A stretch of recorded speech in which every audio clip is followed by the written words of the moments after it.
Setelah lama mangkrak dan mempermalukan Malaysia dalam jagat alutsista regional, ada kabar bahwa frigat stealth Maharaja Lela Class, proyeknya akan dilanjutkan kembali. Dari 6 unit yang dipesan, frigat yang dibangun dari basis Gowin Class ini telah diluncurkan 1 unit, Maharaja Lela 2501.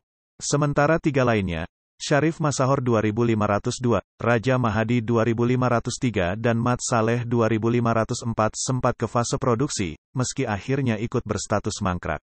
Menteri Pertahanan Malaysia, Datuk Seri Ismail Sabri Yaakob mengatakan, pemerintah telah menyetujui bahwa Bowstet Group akan melanjutkan proyek Littoral Combat Ship, LCS, Maharaja Lela yang telah ditunda sejak 2019 dengan persyaratan yang harus dipatuhi oleh perusahaan, ujar Sabri Yaakob. Keputusan untuk melanjutkan program frigat Maharaja Lela Class diputuskan dalam rapat kabinet. Menhan Malaysia mengatakan kelanjutan proyek konstruksi frigat Maharaja Lela akan melindungi 1.600 pekerja lokal dari kehilangan pekerjaan mereka dan lebih dari 400 vendor di bawah naungan Bumi Putra SME.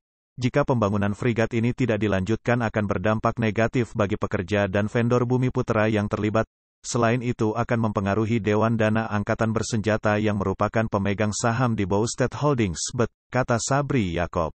Ia menambahkan, jika proyek ini tidak dilanjutkan, secara tidak langsung akan berdampak pada kontributor yang merupakan personel militer dan bank pemberi pinjaman untuk proyek ini juga akan merugi karena Bowstet Naval Shipyard tidak mampu membayar pinjaman tersebut. Dilaporkan bahwa Kementerian Pertahanan telah melakukan penyelidikan mendalam atas kegagalan Bowstet Naval Shipyard SDN, anak perusahaan Bowstet Holdings, untuk memasok 6 LCS, Littoral Combat Ship. Maharaja Lela Class untuk AL Malaysia. Kilas balik ke tanggal 3 Agustus tahun 2020, saat itu dalam sidang parlemen, Ismail Sabri Yaakob justru melontarkan opsi untuk membatalkan kontrak pengadaan 6 frigat Maharaja Lela Class. Pernyataan Menhan Malaysia muncul setelah menanggapi pertanyaan dari 2 anggota parlemen yang mempersoalkan status program kapal perang yang nilainya mencapai 2,8 miliar dolar tersebut. Sesuai rencana awal, seharusnya 2 dari 6 kapal sudah dikirim saat ini.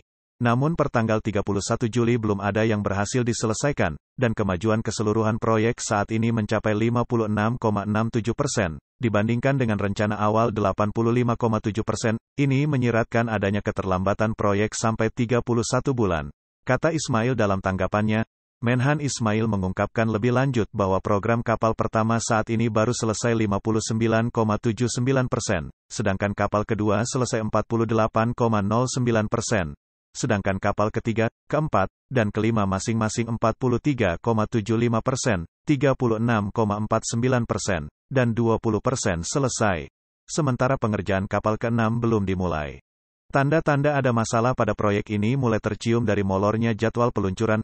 Kapal pertama, Maharaja Lela 2501 sudah diluncurkan sejak tanggal 31 Oktober tahun 2017, dan setelah melewati tahapan sea trial dan beragam instalasi perangkat elektronik serta persenjataan, seharusnya Maharaja Lela 2501 sudah diserahkan ke AL Malaysia, TLDM, pada akhir 2019 lalu. Namun, penyerahan Maharaja Lela 2501 molor cukup jauh. Frigat ini kabarnya paling cepat baru dapat diserahkan ke USER pada tahun 2021.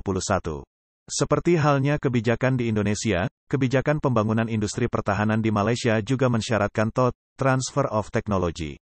Pada tahun 2015, disepakati kontrak senilai 2,8 miliar dolar untuk pembangunan 6 frigat Maharaja Lela Class, di mana harga kapal perang dengan kemampuan stealth ini per unit kosongan mencapai 466 juta dolar. Proyek pembangunan frigat stealth ini merupakan kolaborasi antara Naval Group dengan galangan lokal, Bowstet Naval Shipyard SDN, di mana kesemua kapal akan dibangun di Lumut, Malaysia.